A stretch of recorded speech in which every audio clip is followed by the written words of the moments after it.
பேரன்பிற்கும் பெரும் மதிப்பிற்கும் உரிய பெரியோர்களே, திருநெல்வேலி மாவட்டம் பாளையங்கோட்டை நொச்சிகுளம் கிருஷ்ணாபுரம் தேவர் சமுதாயம் நடத்தும் இந்த விழாவிற்கு கலந்து கொள்ள வேண்டும் என்று ஆர்மைக்குரிய சகோதரர் மணித்தேவர் அவர்கள் ஏறத்தாழ ஒரு மாத காலத்திற்கு முன்பாகவே ஐயா நீங்கள் கண்டிப்பாக வந்து கலந்து கொள்ள வேண்டும் என்று வற்புறுத்தி இருந்தார்கள். வந்து விடுகிறேன் என்று சொல்லி இருந்தாலும் கூட அக்டோபர் 21 தொடர்ந்து நிகழ்ச்சிகள், அதை தொடர்ந்து நேற்று கூட சென்னையிலே இதுபோல ஒரு குடும்ப விழா, அதை முடித்துவிட்டு நான் மதுரைக்கு வந்து பேராசிரியர் சீனிவாசன் அவர்களோடு சேர்ந்து வருகிறேன் என்று சொல்லுவது கூட அவர் ஏற்காமல், இல்லை இல்லை நீங்கள் நேராக திருநெல்வேலி வந்து விடுங்கள், காலையிலிருந்து நிகழ்ச்சி இருக்கிறது என்று அவர் சொன்னதை மீற முடியாது. காலையிலிருந்து வந்துவிட்டேன். இங்கு ஒவ்வொரு நிகழ்ச்சியையும் தொடர்ந்து பார்த்து கொண்டிருக்கின்றேன். மிக சிறப்பாக இங்கு இந்த நிகழ்வுகளை நடத்தி கொண்டிருக்கிறார்கள். இது போன்ற நிகழ்வுகள் தான் நம் சின்ன குழந்தைகளுடைய அறிவாற்றலை மேம்படுத்துவதற்கும் அவர்களை வழிகாட்டுவதற்குமாக அமையும் என்பதில் ஒரு முன்னோட்டமாக அல்லது எதிர்காலத்தை கருதி ஒரு சிறப்பாக இந்த விழாக்களை நடத்தி கொண்டிருக்கிறார்கள்.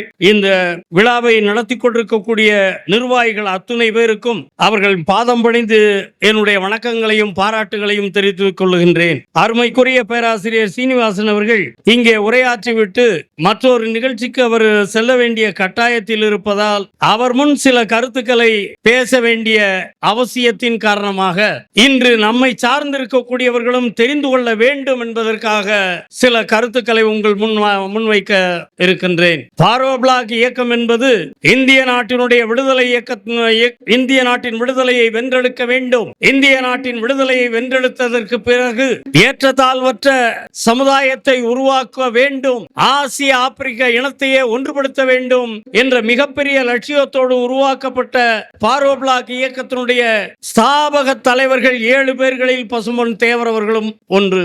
இந்திய நாட்டினுடைய அரசியல் வரலாற்றில் தெய்வீகத்தையும் தேசியத்தையும் கலந்து அரசியல் பேசியவர்களில் மகாத்மா காந்தியை சொல்லலாம், பாலகங்காதர திலகர் அவர்களை சொல்லலாம். விடுதலை போராட்ட காலத்திலேயே அரசியலில் ஆன்மீகத்தை இணைத்தவர் பாலகங்காதர திலகர் அவர்கள்தான் விநாயக சதுர்த்தியை ஒரு தேசிய விழாவாக, அரசியல் விழாவாக, விடுதலை விழாவாக, வெள்ளையரை வீழ்த்துகின்ற விழாவாக இந்த நாட்டிற்கு அறிமுகப்படுத்தியவர். அதைத் தொடர்ந்து வந்த காந்தி அவர்கள் கூட ராமராஜ்யம் என்ற பெயரில் அவர் ராமனுடைய ஆட்சியை கொண்டு வருவோம் என்று அந்த தெய்வீகம் சார்ந்த ஒரு நடவடிக்கைகளிலே அவருடைய ஈடுபாடுகள் இருந்தது. தேசியமும் தெய்வீகமும் எனது இரு கண்கள் என்று பேசினார்கள் என்று காலையிலிருந்து பல பெரியவர்கள் கூட பேசிக் கொண்டிருந்தார்கள். தேவர் ஒரு காலத்திலும் தேசியமும் தெய்வீகமும் எனது இரு கண்கள் என்று சொல்லியதில்லை.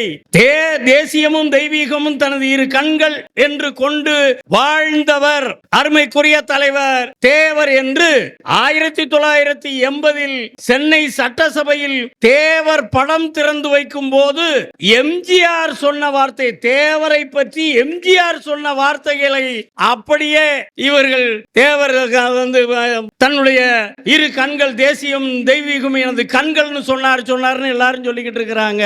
தேவர் சொன்னது தேசியம் உடல் தெய்வீகம் உயிர், தேசியம் உடல் தெய்வீகம் உயிர், ஒன்றை விட்டு ஒன்று பிரித்து இயக்க முடியாது, இயக்கினால் அரசியலும் அரசியலுக்குடைய நாடும் கெடும் அப்படின்னு சொல்லியிருப்பார். தேசியம் என்பது ஒழுக்கம் சார்ந்தது. தனி மனித ஒழுக்கத்திலும் சரி, தரணி புகழும் நெஞ்ச துணிவிலும் சரி, ஏழைகளுக்கு இறங்குவதில் எதிரிகளோடு எந்த நிலையிலும் சமாதானம் இல்லை என்று வாழ்ந்த தலைவர் தேவர் அவர்கள். அவரும் சரி, அவருக்கு தலைவராக வாய்த்த நேதாஜிக்கும் இறை நம்பிக்கை உண்டு. இடதுசாரி கட்சிகளிலே இறை நம்பிக்கை, மற்ற கட்சிகளுக்கு கம்யூனிஸ்ட் போன்ற கட்சிகளுக்கு இறை நம்பிக்கை கிடையாது. கடவுள் இருப்பதும் இல்லை என்பதும் கவைக்கு உதவாத வெறும் பேச்சு. கஞ்சிக்கில்லாதார் கவலை நீங்கவே கருத வேண்டியதை மறந்தாச்சு அப்படின்னு சொல்லி பட்டுக்கோட்டை கல்யாண சுந்தரம் பாட்ட சொல்லிட்டு ஒதுங்கி போயிருவாங்க. ஆனா தேவர் அவர்கள் தேசியத்தையும் தெய்வீகத்தையும் ஒருங்கிணைத்து இந்த நாட்டினுடைய இறையாண்மை பண்புகளுக்கு ஏற்ப அரசியலை நடத்த வேண்டும், ஒழுக்கமான அரசியலை நடத்த வேண்டும் என்பதற்காகத்தான் தேவர் அவர்கள் அந்த நெறியை பின்பற்றினார்கள். ஆனா இன்னைக்கு பார்க்கிறோம், என்னென்னமோ நடக்குது, எவ்வளவு அசிங்கங்கள் இருக்குமோ முடியுமோ அம்பட்டும் நடக்குது. வரமுறைகள் தாண்டி போகக்கூடிய சூழ்நிலையை ஆட்சியாளர்களே ஏற்படுத்திவிட்ட ஒரு தன்மை இருக்கிறது. ஒரு இறை நம்பிக்கை உள்ளவன் தனிமையிலே கூட தவறு செய்வதற்கு அஞ்சுவான். கடவுள் நம்மை பார்த்து கொண்டிருக்கிறார், நமக்கு தண்டனை கொடுத்து விடுவார் என்ற பயம் அவனை தவறு செய்வதிலிருந்து பாதுகாத்து ஒதுக்கி தள்ளுகும் ஒரு நினைப்பு இருந்தது.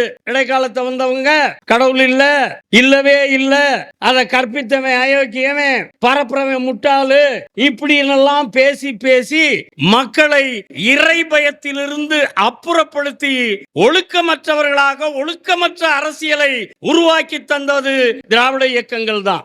அதனாலதான் இன்னைக்கு இவ்வளவு சிரமங்கள். அதை அந்த காலங்களிலே எதிர்த்து நின்று போராடிய தலைவர் பசும்பொன் தேவர் அவர்கள். ஃபார்வர்ட் பிளாக் இயக்கத்தை பொறுத்தவரை அது இறை நம்பிக்கை உள்ள கட்சி என்றாலும் அது இந்துத்துவாவாக வாழ்ந்ததில்லை. இஷ்டப்பட்ட கடவுளை இஷ்டப்பட்ட முறையில் வணங்கிக் கொள் என்று வழிபாட்டு சுதந்திரத்தை வழங்கிய இயக்கம். அந்த அகில இந்திய ஃபார்வர்ட் பிளாக் தலைவர் நேதாஜி அவர்கள் ஆரம்பித்த ஆசாத் இந்து சர்க்காரின் கூட வழிபாட்டு சுதந்திர வழங்கிய நடைமுறைப்படுத்திய இயக்கம் அகில இந்திய ஃபார்வர்ட் பிளாக். அந்த இயக்கத்தினுடைய ஸ்தாபக தலைவர்களில் ஒருவர் தான் பசும்பொன் தேவர் அவர்கள். இப்படிப்பட்ட தலைவரை, ஒழுக்கம் சார்ந்த தலைவரை இன்னைக்கு பார்க்கிறோம். எல்லாரும் ஒருத்தன் சொல்றான், கொலை செய்யப்பட்டவரையும் கொல்லப்பட்டவரையும் கொலைகாரரையும் ஒன்றாக பார்க்கிறார்கள் ஒருத்தன் பேசுறான். இன்னைக்கு வரைக்கும் இமானுவேலை கொன்னது முத்துராமலிங்க தேவர் தான் அப்படின்னு சொல்லி 1957 தேவர் மீது பூசப்பட்ட அந்த கரையை இன்று வரை துடைக்க முடியவில்லை, நீக்க முடியவில்லை. அதை தொடர்ந்து இரு சமுதாயத்தையும் மோதவிட்டு ரத்தம் குடிக்கும் நரிகளாக அரசியல்வாதிகள் திகழ்ந்து கொண்டிருக்கிறார்கள். இந்த கலவரத்தில், முதுகுளத்தூர் கலவரத்தில் அல்லது அந்த சமாதான கூட்டத்தில் என்ன நடந்தது என்பதை ஒருவரும் உள்ளபடி சொல்வதில்லை. அவங்க பார்த்து அந்த விருமாண்டி என்ற ஒரு படத்துல பாத்தீங்கன்னா 3 பேரும் ஆளுக்கு ஒரு கதையை சொல்லுவாங்க. அது மாதிரி கண்டவன்லாம் கண்ட கதைகளை சொல்லி இன்னைக்கு ஒரு பெரிய தொடர்ந்து காமராஜ் காலத்திலிருந்து கருணாநிதி காலத்திலிருந்து இன்னைக்கு வரைக்கும் தேவர் இனமும் சரி தேவேந்திர இனமும் எதிரிகள் என்பதை போல ஒரு கட்டுக்கதையை பரப்பிக் கொண்டிருக்கிறார்கள். இதுல 1957 ஒரு சுருக்கமா, அதை மட்டும் நம்ம ப்ரொஃபஸருக்காக நான் கொஞ்சம் சுருக்கமா முடிச்சிடுறேன், இல்லைன்னா அது ஒரு 2 மணி நேரம் வரைக்கும் அந்த கதை ஓடும். அந்த தாலுகா ஆபீஸ்ல ப்ரொஃபஸர் பேசும்போது கூட சொன்னாரு, என்னுடைய பார்வையில தேவர் அந்த கூட்டத்திலேயே கலந்திருக்க வேண்டாம் அப்படின்னு சொன்னார். நானும் இத என்னுடைய இளமை காலத்துல சின்ன வயசுல இருந்து மேடையில பேசும்போதெல்லாம் சசிவர்ண தேவர் செஞ்ச தப்புனாலதான் இவ்வளவு பிரச்சனை. அவர் அந்த கூட்டத்துக்கு அழைக்காம டெல்லியில இருந்த தேவரை டெல்லியிலே இருக்க விட்டு இருந்திருந்தா இந்த இதுகள் இல்ல.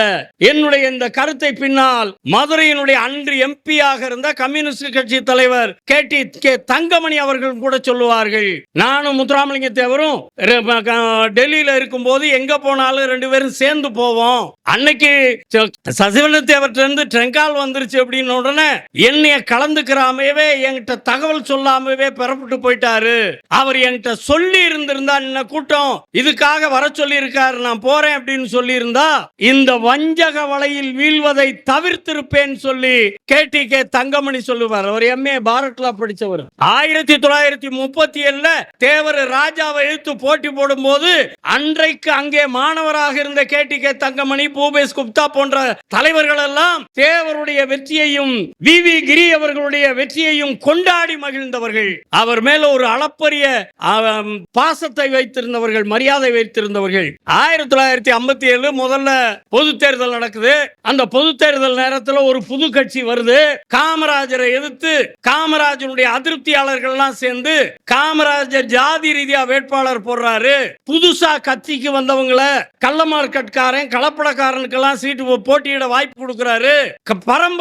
பாரம்பரியம் மிக்க ஒழுக்கமான காங்கிரஸ் தலைவர்களை புறக்கணிக்கிறார் அப்படின்னு சொல்லி அவங்க 1957 ஜனவரி 14 பொங்கல் அன்னைக்கு காங்கிரஸ் சீர்திருத்த கமிட்டின்னு ஒரு கட்சி ஆரம்பிச்சு அது பிப்ரவரியில தேர்தல் அறிவிச்சு மார்ச்ல நடந்த தேர்தலுக்கு 80 பேர் போட்டி போட்டியிட்டு அவர்களை அந்த களமிறக்கியது மூதறிஞர் ராஜாஜி அவர்கள். ஆனால் அது ராஜாஜி அவர்கள் நேரடியாக அதிலே அந்த இயக்கத்திலே வராமல் மறைமுகமாக இருந்து ஆசீர்வாதம் செய்து கொண்டிருந்தார். ஆனால் பசும்பொன் தேவர் நாடு பூரா காங்கிரஸ் சீர்திருத்த கட்சிக்கு இங்கே மிக முழு பிரச்சாரகராக சென்னையில் இருந்து கன்னியாகுமரி வரைக்கும் அந்த காங்கிரஸ் சீர்திருத்த கட்சிக்கு பிரச்சாரகரே அவர்தான். அது 80 பேர் போட்டியிட்டு அதுல 29 பேர் வெற்றி பெற்று சட்டசபையில் எதிர்கட்சி தலைவர்களாக வந்து அமர்கிறார்கள். செங்கல்பட்டு வி கே ராமசாமி முதலியார் எதிர்கட்சி தலைவராக அமைகிறார். கன்னியாகுமரியைச் சேர்ந்த வி ராமசாமி பிள்ளை அங்கே துணைத் தலைவராக அமைகின்றார். இங்கே இருக்கக்கூடிய அந்த காங்கிரஸ் சீர்திருத்த கட்சியினுடைய தலைவர்கள் எல்லாம் டி.ஜி. கிருஷ்ணமூர்த்தி, சிங்கராயர், சேலம் வெங்கடகிருஷ்ண ரெட்டியார், இங்க உங்க மாவட்டத்தை கரையாளர் போன்ற தலைவர் மூத்த தலைவர்கள் எல்லாம் அதில் இருக்கிறார்கள். அவர்கள் பெற்ற வெற்றி, அவர்களுடைய தாக்கங்கள் 1952 65 165 இருந்து 1962 மீண்டும் அதே 165 பெற்ற காங்கிரஸ் 68 138 குறைஞ்சு போயிரும். இவ்வளவு சறுக்கல்களுக்கெல்லாம் காரணம் காமராஜருக்கு அங்கே சாத்தூர் தொகுதியில் ஒரு தோல்வி பயத்தை தந்த இயக்கம் காங்கிரஸ் சீர்திருத்த கட்சி. அன்னைக்கு 4000 ஓட்டுல தான் அவர் ஜெயிக்கிறாரு. அது கோதண்டராமன் ஒரு கலெக்டர் இருந்ததுனால அவருக்கு அந்த வெற்றி வாய்ப்பு வாய்த்தது என்று அந்த காலங்களிலே பேசப்பட்டது. இப்படி ஒரு சூழ்நிலையில தான் தேவர் 57 சிறுவில்லுத்தூர் பார்லிமெண்ட்டுக்கும் முதுகளத்தூர் அசம்பிளிக்கும் போட்டி போடுறாரு. சிறுவில்லுத்தூர் ரெட்ட மெம்பர் தொகுதி, அதுல விருதுநகர் வேலு குடும்பன்றவர் ஃபார்வர்ட் பிளாக் சார்பா போட்டி போடுறாரு.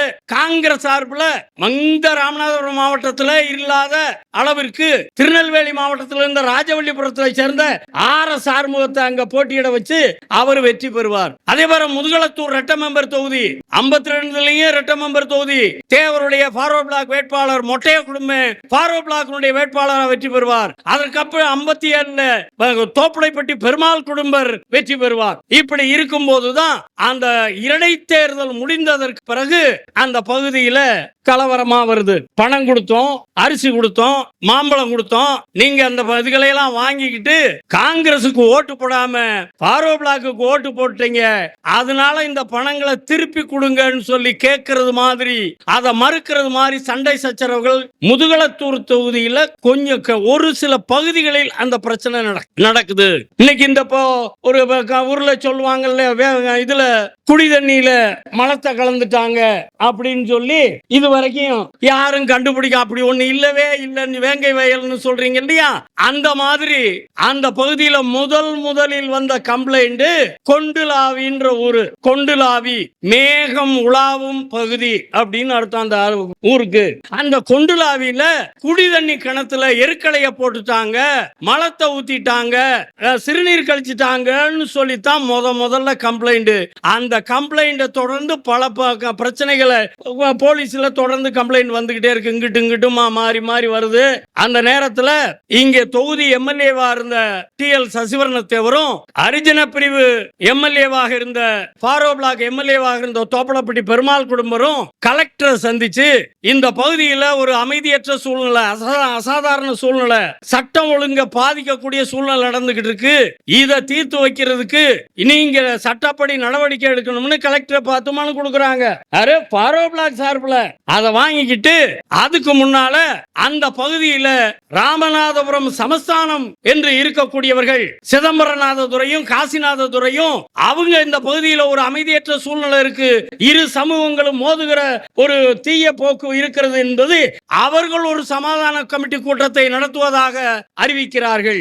அதற்கு பிறகு விழித்து கொண்ட காங்கிரஸ் அரசாங்கம் இன்னும் ராமநாதபுரம் சமஸ்தானம் இந்த நம்ம முடியாட்சியில தான் இருக்கிறோம் நினைப்பிலே இருக்கிறாங்க அப்படின்னு சொல்லி 10ஆம் தேதி செப்டம்பர் 10ஆம் தேதி ஒரு சமாதான கமிட்டி கூட்டம் நடக்கும் சொல்லி அறிவிப்பு கொடுக்கறாங்க. அது எங்க கலெக்டர் ஆபீஸ்ல இல்ல, எஸ்பி ஆபீஸ்ல இல்ல, கலெக்டர் ஆபீஸ் எஸ்பி ஆபீஸ் எல்லாமே அப்ப மதுரையில தான் ராமநாதபுரத்து மாவட்டத்துக்கும் மதுரை மாவட்டத்துக்கும் தலைநகரம். இதனால முதுகளத்தூர் தாலுகா ஆபீஸ்ல தாசில்தார் ஆபீஸ்ல அந்த கூட்டம் நடக்குது. அந்த தாலுகா ஆபீஸ் கூட்டத்துல எல்லா தரப்பும் இருக்கிறாங்க, குழுமி இருக்கிறாங்க. கம்யூனிஸ்ட் கட்சியை சேர்ந்த 2 பொறுப்பா சுந்தரம் அவர்களும் அதனுடைய தாலுகா செயலாளரும் போய் வர்றாங்க. அந்த கலெக்டர் அவங்களை கூப்பிட்டு, அந்த கம்யூனிஸ்ட்காரங்க 2 பேரையும் கூப்பிட்டு, இந்த கூட்டத்துக்கும் உங்களுக்கு சம்பந்தம் இல்லை, நீங்க வெளியே போகலாம் அப்படின்னு சொல்லி அவங்களை அனுப்பி விட்டுறாங்க. அதுக்கப்புறம் ஒவ்வொரு ஜாதியா கூப்பிட்டு பேசுறாங்க. முதல்ல பட்டியலின மக்கள் அல்லது ஹரிஜன் தரப்பு அல்லது தேவேந்திரர் அல்லது குடும்பமார் பல்லர்கள் சார்பில் கூப்பிட்டு கேட்கிறாங்க.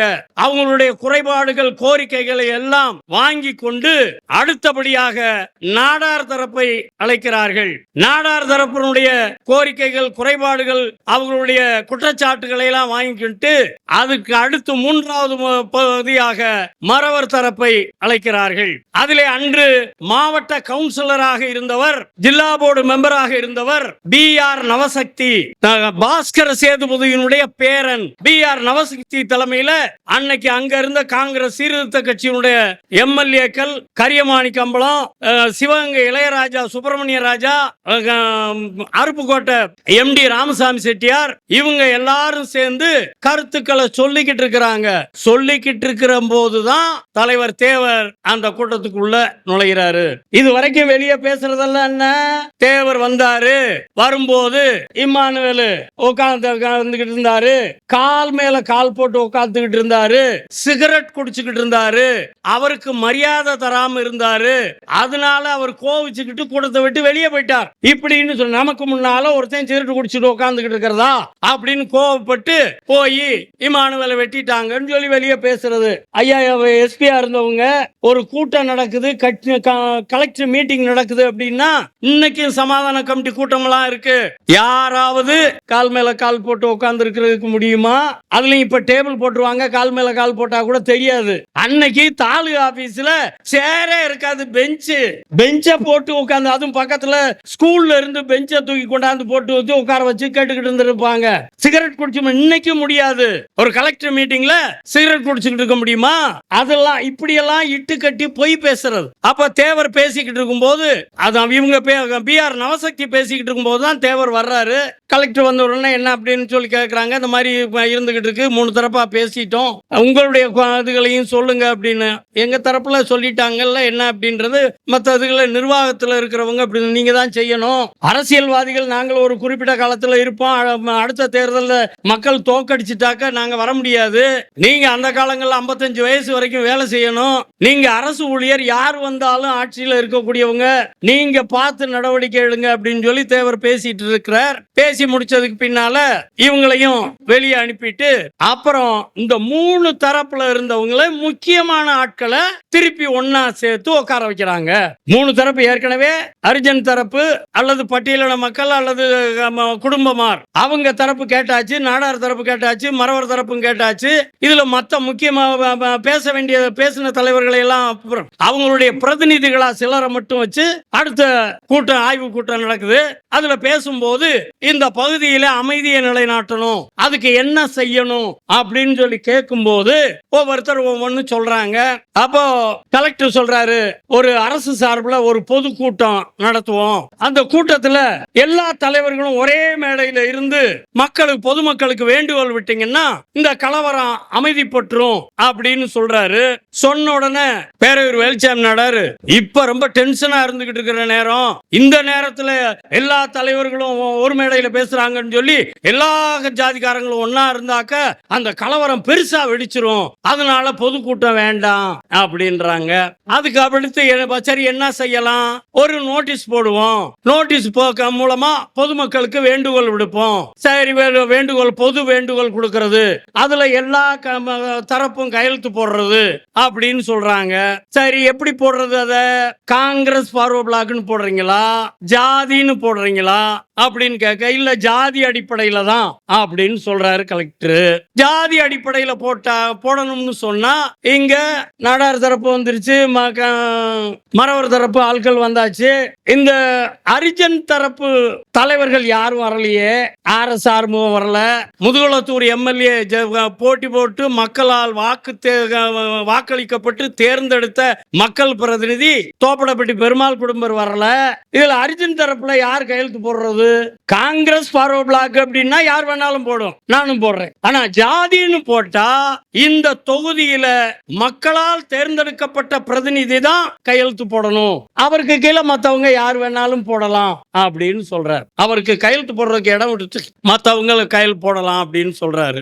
அந்த நேரத்துல தான் இமானுவேல் எந்திரிக்கிறாரு. ஐயா, உங்க அளவுக்கு நான் பெரிய தலைவர் இல்லைன்னாலும் என்னையும் 10 பேர் தலைவர்னு சொல்றாங்க, ஏன் பேச்ச கேட்கக்கூடியவங்க இருக்கிறாங்க, அதனால அரிஜனங்கள் சார்பில் நானும் தலைவர்னு கையெழுத்து போடுறதுக்கு எனக்கும் உரிமை இருக்கு அப்படின்னு சொல்றாரு. அவர் சொன்னதுக்கு தலைவர் தேவர் திருப்பி, தம்பி உங்களை 10 பேர் இல்ல 1,00,000 பேர் தலைவர்னு சொன்னாலும் எனக்கு ஆட்சேபணம் இல்ல.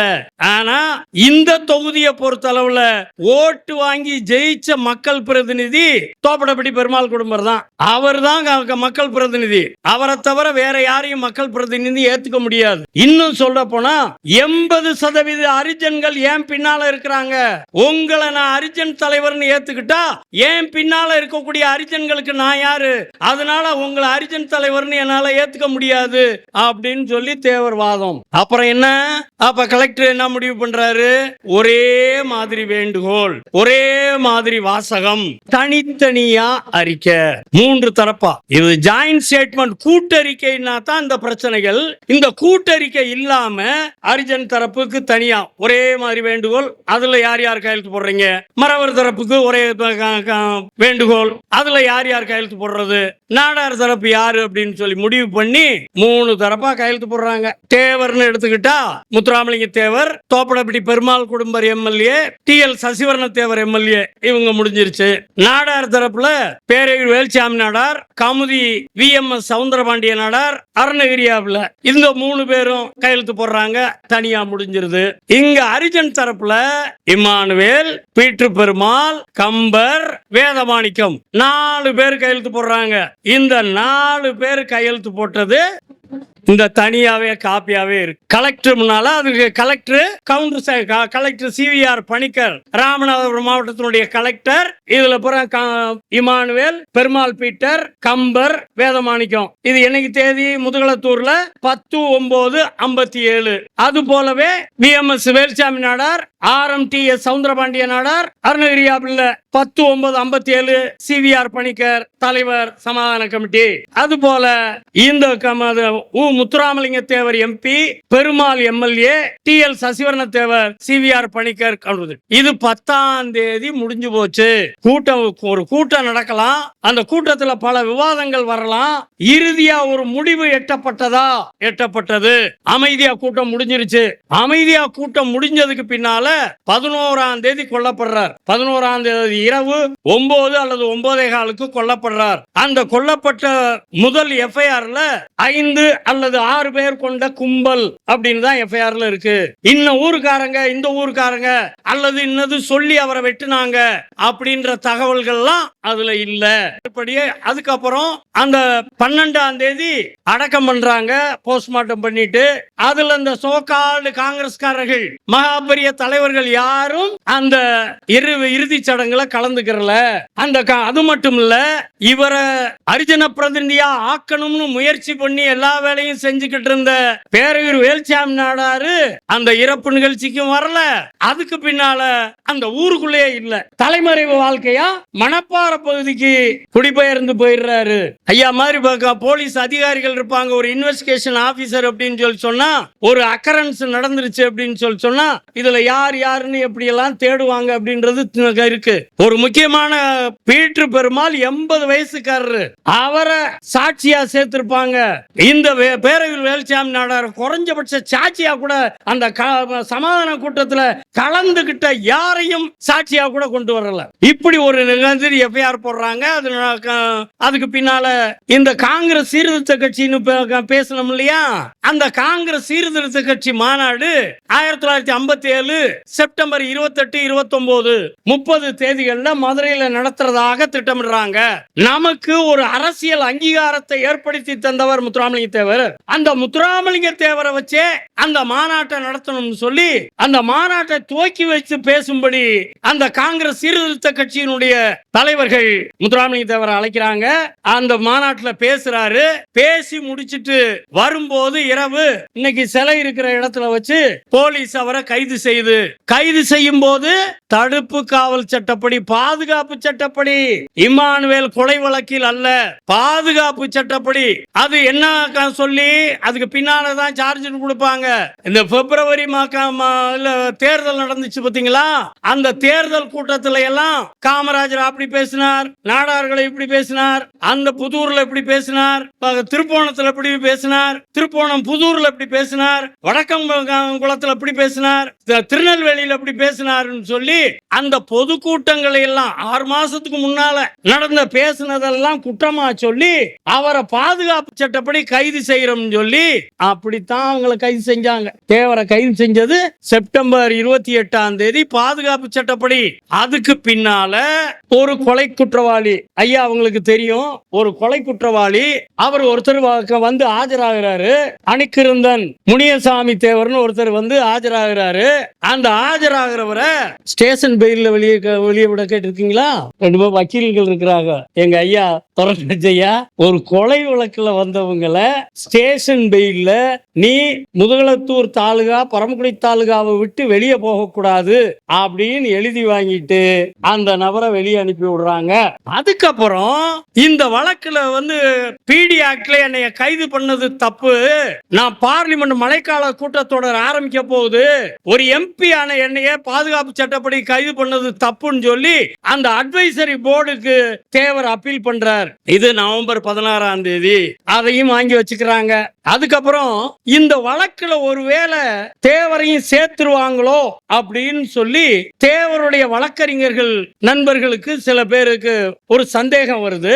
பரமக்குடி மேஜிஸ்ட்ரேட் கோர்ட்ல குப்புசாமி ஐயர் அப்படின்ற தேவருடைய வழக்கறிஞர், அவரு பின்னால மிகப்பெரிய வழக்கறிஞராக போற்றப்பட்ட கே விஸ்வநாதனுடைய தகப்பனார், அவரு ஒரு ஆன்டிசிபேட்டரி பெயில் ஃபைல் பண்றார், முன்ஜாமீன். இந்த வழக்குல ஒருவேளை முத்துராமலிங்க தேவரை சேர்த்தா அவரை பிணையில ஜாமீன்ல வெளியே விடணும்னு சொல்லி 18 நவம்பர் 18 மனு தாக்கல் பண்றாரு. அது 21 விசாரணைக்கு வருது.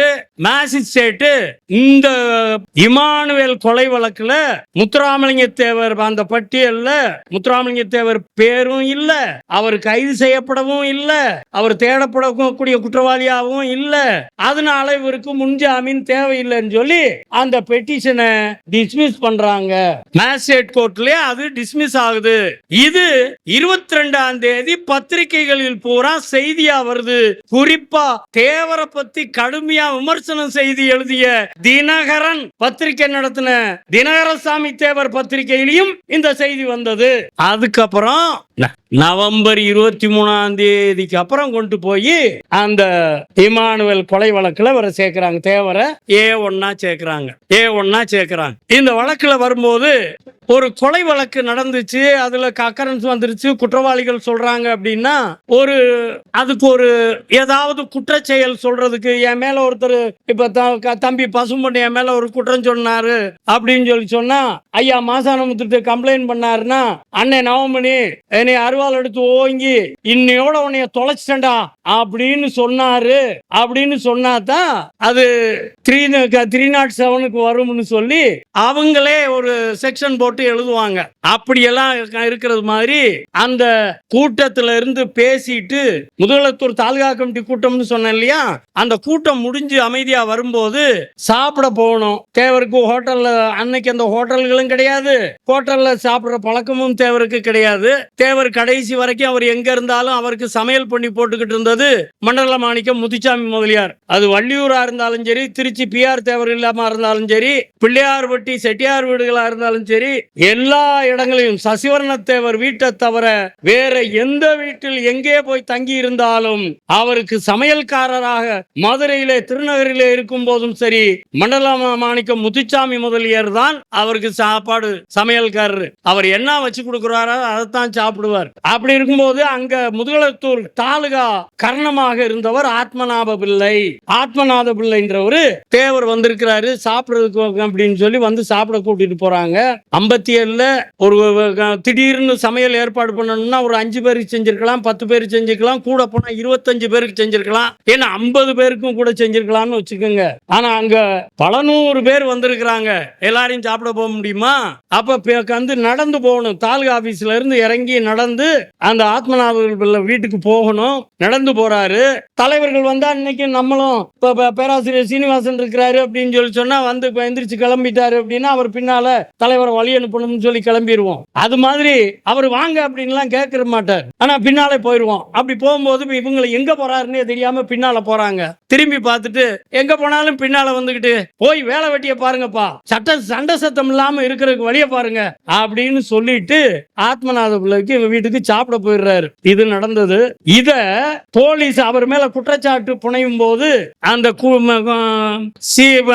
சொல்லுவாங்க இல்லையா, கேஸ் சார்ஜ் பண்ணும்போது நான் தம்பியை சொன்னது மாதிரி அந்த இடத்துல நீங்க எல்லாம் ஏண்டா மறவேன்னு இருக்கிறீங்க, நீங்க எல்லாம் ஏண்டா மறவேன்னு இருக்கிறீங்க, ஒரு பள்ளப்பையில என்னை எதிர்த்து பேச விட்டுவிட்டு அப்படின்னு தேவர் சொன்னார். அதை கேட்டுட்டு மறுநாள் போய் இமானுவேலை வெட்டி கொண்டுட்டாங்க அப்படின்றது அந்த வழக்கு. இதுல பாத்தீங்கன்னா இந்த ஜட்ஜ்மெண்ட் காப்பி அந்த குற்றச்சாட்டு எல்லாமே இங்கிலீஷ்ல இருக்கும்.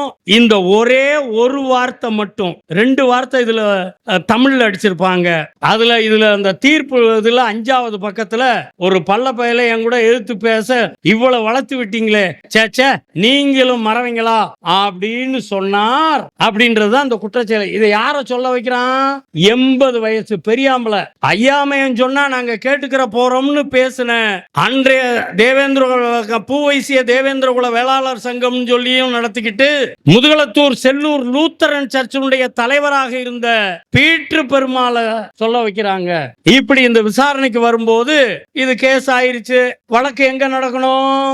ராமநாதபுரத்துக்கும் தலைநகரம் மதுரை தான். மதுரையில தான் எஸ்பி ஆபீஸ், மதுரையில தான் கலெக்டர் ஆபீஸ், மதுரையில தான் செஷன்ஸ் கோர்ட். அந்த செஷன்ஸ் கோர்ட் திருமல நாயக்கர் மஹால்ல நடக்குது. இந்த வழக்கு அங்கதானே நடந்திருக்கணும். இது கொலை வழக்கு. இது பரமக்குடி மேஜிஸ்ட்ரேட் கோர்ட்ல அடிப்படை விசாரணை எல்லாம் முடிஞ்சு சப் கோர்ட்டுக்கு வந்து சிசி நம்பர் ஆகி செஷன்ஸ் கோர்ட்டுக்கு வர்றதுக்கு 10 வருஷம் 12 வருஷம் ஆகும். இன்னைக்கு பாக்குறோம். அனுபவம் இருக்குல்லையா வக்கீலையா, நான் தப்பா கூட இன்னைக்கு வரைக்கும் அந்த வழக்கு விசாரணைக்கு வர்றதுக்கே 10 11 வருஷம் 12 வருஷம் ஆயிருக்கும். ஆனா தேவருக்கு சீக்கிரமா விசாரிச்சு சீக்கிரமா தேவரை குற்றவாளியா சொல்லி அவருக்கு தண்டனை கொடுத்துடணும் அப்படின்னு நினைச்ச மத்தியில் ஆண்ட ஜவஹர்லால் நேரு அரசாங்கமும் மாநிலத்தில் ஆண்ட காமராஜ் அரசாங்கமும் இணைந்து ஒரு புது ஸ்பெஷல் கோர்ட் கண்டுபிடிக்கிறாங்க. நீங்க இப்ப சமீப காலத்துல பார்த்திருப்பீங்க, ஜெயலலிதாவிற்காக கருணாநிதி ஒரு ஸ்பெஷல் கோர்ட் கண்டுபிடித்தார், அதை வச்சு விசாரணை நடத்தினாங்க அப்படின்றத பத்திரிகையில எல்லாம் இப்ப சமகாலத்துல நம்ம படிச்சிருக்கோம். ஜெயலலிதாவுக்காக Karunanidhi கண்டுபிடித்ததல்ல special court, Pasumpon Muthuramalinga தேவருக்காக காமராஜரும் நேருவும் உருவாக்கியதுதான் special court. அந்த ஸ்பெஷல் கோர்ட் எங்க? இங்க இருந்து தொண்டமான் புதுக்கோட்டையில முதுகளத்தூருக்கும் மதுரைக்கும் நிலவியல் அடிப்படையில எவ்வளவு தூரம் அப்படின்னு பாருங்க. புதுக்கோட்டையில special court, special court, special judge, special judge, special public prosecutor VL Ethiraj Mudaliar, Krishnasamy Reddiar special public prosecutor. ஏற்கனவே கவர்மெண்ட்ல இருக்கக்கூடிய பப்ளிக் ப்ராசிக்யூட்டர் இங்க இருந்து அங்க போறதா இருந்தா இங்க மதுரையில இருக்க வழக்கு நடத்துறதுக்கு முடியும் போகும். இத காரணம் காமிச்சு அதை வாய்தா வாங்குவாரு, அதை காரணம் காமிச்சு இதை வாய்தா வாங்குவாரு. இன்னும் நம்ம நினைச்ச மாதிரி திட்ட முடியாது அப்படின்னு சொல்லி special public prosecutor, special judge, special bench clerk எல்லாம் கொண்டு போய் புதுக்கோட்டையில, அதுவும் அன்னைக்கு 9 மாவட்டம் தான், இன்னைக்கு 38 மாவட்டம் வந்துருச்சு தமிழ்நாட்டுல. 9 மாவட்டத்துல திருச்சி மாவட்டத்துல இருந்த புதுக்கோட்டையில அங்க ஸ்பெஷல் கோர்ட், ஒரு கோர்ட்ல 2 கோர்ட். தேவர் வழக்கம் மட்டும் விசாரிக்கிறதுக்கு ஒரு கோர்ட். முதுகளத்தூர் கலவரத்தை ஒட்டி போடப்பட்ட 835 வழக்குகளுக்கு ராமகிருஷ்ணன் ICS என்பவர் தலைமையில் இன்னொரு கோர்ட், 2 கோர்ட். இதுல அனந்த நாராயணன் ICS தான் இந்த வழக்க விசாரிக்கிறாரு. விசாரிச்சு முதல்ல ஆரம்ப காலத்துல வரதராஜன் சொல்லி ஒரு ஜட்ஜி விசாரிச்சு சிசி நம்பர் ஆக்கி மேல அனுப்புறாரு.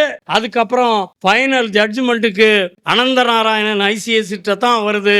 அவரு அந்த வழக்க முழுசா விசாரிச்சு படிச்சுட்டு இந்த வழக்கில் இந்த குற்ற செயலில் பசும்பொன் முத்துராமலிங்க தேவருக்கு ஏதேனும் தொடர்பு இருக்குமோ என்று ஐயப்பாடு கொள்வதற்கு கூட ஆதாரம் இல்லை அப்படின்னு முடிக்கிறாரு A1. இதுக்கு பின்னால இந்த 12 பேரு குற்றவாளிகள்னு தேவரை சேர்த்து சொன்னேன் இல்லையா, அந்த 12 பேர்ல மிச்சம் 8 பேரு சாட்சியின் அடிப்படையில் விடுவிக்கப்படுகிறார்கள், குற்றமற்றவர்கள் என்று சொல்லப்படுகிறார்கள். 3 பேரு பேயன் முனியாண்டி, அங்குச்சாமி, தவசி. இந்த 3 பேரும் ஏற்கனவே இமானுவேலுக்கும் அவருக்கும் முன்பகை இருந்தது. எதுல? இவங்களுக்கு எதிர்ப்பா கோர்ட்ல, மேஜிஸ்ட்ரேட் கோர்ட்ல பொய் சாட்சி சொன்னதாக சொல்லி இவங்களுக்கும் அவங்களுக்கும் முன்விரோதம் இருந்தது.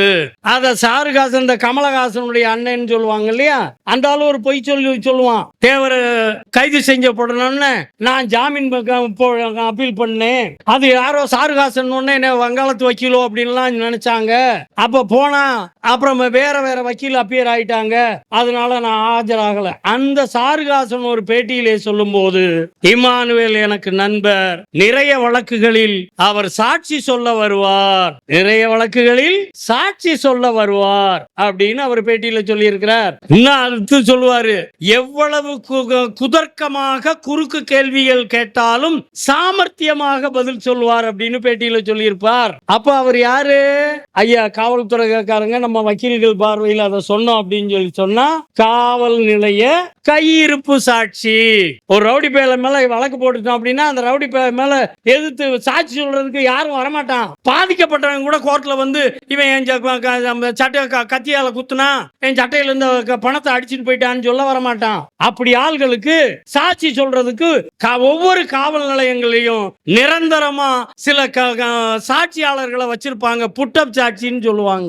அவங்கள வச்சு அந்த வழக்கு முடிஞ்சு, இது வழக்கு முடிஞ்சிருச்சு, தூக்கு சொன்னாங்கன்னு சொன்ன இல்லையா, அதுக்கு பின்னால இப்ப பேசுறவெல்லாம் பேசுறது காமராஜர் அப்பீல் செய்யவில்லை. காமராஜர் எதுக்கு அப்பீல் பண்ணணும்? இந்த பாதிக்கப்பட்ட இந்த குற்றவாளிகள் தரப்பில் இருந்தே மேல ஹைகோர்ட்டுக்கு அப்பீல் பண்ணிட்டாங்க. ஹைகோர்ட்டுக்கு இவங்க அப்பீல் பண்ணா ஆட்டோமேட்டிக்கா கவர்மெண்ட்டும் வந்துரும், கவர்மெண்ட் பிபி வந்து பேசுவாரு, அவங்கள அந்த வழக்கு நடக்கும். அதுல முடிஞ்சு 3 பேருக்கு தூக்கு தண்டனை சொல்லப்பட்டது, ஆயுள் தண்டனையாக மாறியது. இதுதான் இந்த வழக்கினுடைய உண்மை.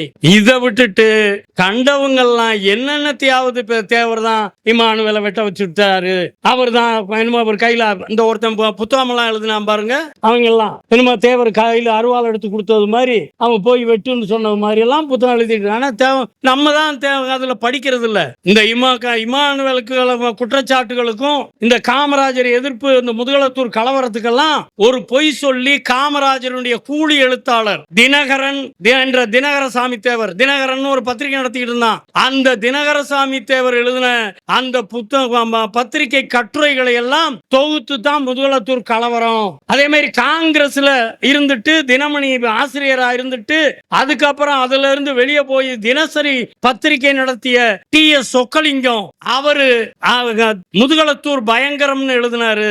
இந்த 2 புத்தகங்களையும் கூட இந்த திராவிட இயக்கங்கள் எதை கையில எடுத்துக்கிட்டான், இந்த இவர் சொக்கலிங்கமும் தினகரனும் ஒரே ஒரு தடவை தான் அந்த பதிப்பிச்சாங்க. ஆனா இன்னைக்கு வரைக்கும் பகுத்தறிவாளர் கழகம் பேர்ல இந்த திராவிட இயக்கங்கள் தொடர்ந்து அந்த புத்தகங்களை மறுபதிப்பே செய்து கொண்டிருக்கிறது. அது பூரா இது திருப்பி திருப்பி இந்த சண்டை ஓஞ்சிடக்கூடாது, காமராஜர் வச்ச தீ வெந்து போயிடக்கூடாது, இந்த மரவனும் பல்லனும் சண்டை போட்டுக்கிட்டே கிடக்கட்டும், அப்பதான் நம்மளுடைய அரசியல் நடக்கும் அப்படின்னு சொல்லி இவங்க எல்லாரும் தொடர்ந்து அதை செஞ்சுக்கிட்டு இருக்கிறாங்க. இதுல ஐயாவுக்கு முன்னால இன்னொரு கேள்வி, இந்த முதுகளத்தூர் கலவர கைதிகளை கொலையாளிகளை தேடி போனோம் அப்படின்னு சொல்லி கீழத்தூவல்ல 5 பேரை கம்மாக்கரையில நிறுத்தி கண்ணை கட்டி கையை கட்டி சுட்டு கொன்னீங்களே, அவங்க யாரு? ஒண்ணு அவங்க குற்றவாளிகளா இருந்தா இந்த 12 பேர்ல 11 தேவர் உள்பட 12 பேர்ல இவங்க நிரபராதியா இருக்கணும். இல்ல இவங்க நிரபராதியா இருந்தா அவங்க குற்றவாளியா இருக்கணும். அவங்களை ஏன் கண்ணை கட்டி சுட்ட? அதுக்கு பின்னால கீரந்தையில, உளுத்திமடையில, சிறுவனூர்ல, மலவராயனேந்தர்ல கண்ட இடங்களை எல்லாம் சுட்டங்களே. அந்த பிரிட்டிஷ்கார பின்னால ஐயா பேச இருக்கிற பேராசிரியர், பிரிட்டிஷ்காரன் காலத்துல இருந்து இன்னைக்கு வரைக்கும் அதான் கதை. எங்க ஷூட்டிங் நடந்துச்சுனாலும் எத்தனை பேர் செத்தாங்கன்னா போலீஸ் தரப்புல சொல்றது 17. அவங்களுக்கு என்னமோ ஒரு ராசி நம்பர் போல இருக்கு.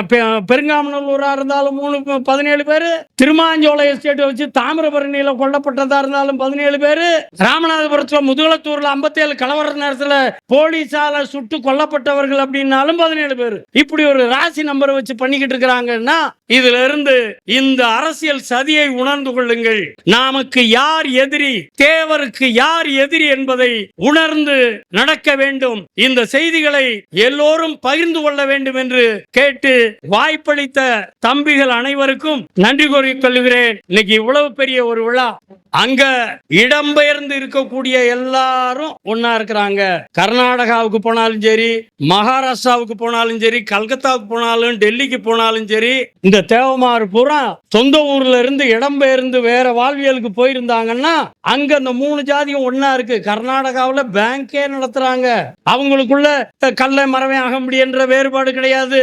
இன்னும் நேற்றுலாம் சென்னையில அவ்வளவு ஒரு பிரம்மாண்டமான விழா, பெரிய போலீஸ் அதிகாரிகள், முன்னாள் அமைச்சர் திருநாவுக்கரசர், அம்மா வனிதா எஸ்பி, அவங்க தேர்தல் ஆணையரா இருந்த சோ ஐயர் ஐயா, இவங்களெல்லாம் வச்சு ஒரு இது போல ஒரு குடும்ப விழா நடத்துறாங்க. இடம்பெயர்ந்து வாழக்கூடிய மக்கள் எல்லாம் ஒற்றுமையாக இருக்கிறார்கள். சொந்த ஊரில் இருக்கக்கூடியவர்கள் பகைமை பாராட்டுகிறார்கள். ஏன்னா நம்ம ரொம்ப பாதுகாப்பா இருக்கிறோம் அப்படின்ற தெனாவட்டில் இருக்கிறவங்க இதை ஒரு மறந்து சகோதர ஒற்றுமையை உருவாக்குங்கள் என்று கூறி வாய்ப்பளித்த உங்களுக்கு நன்றி கூறி அமைகின்றேன். நன்றி. ஜெயஹிந்த்.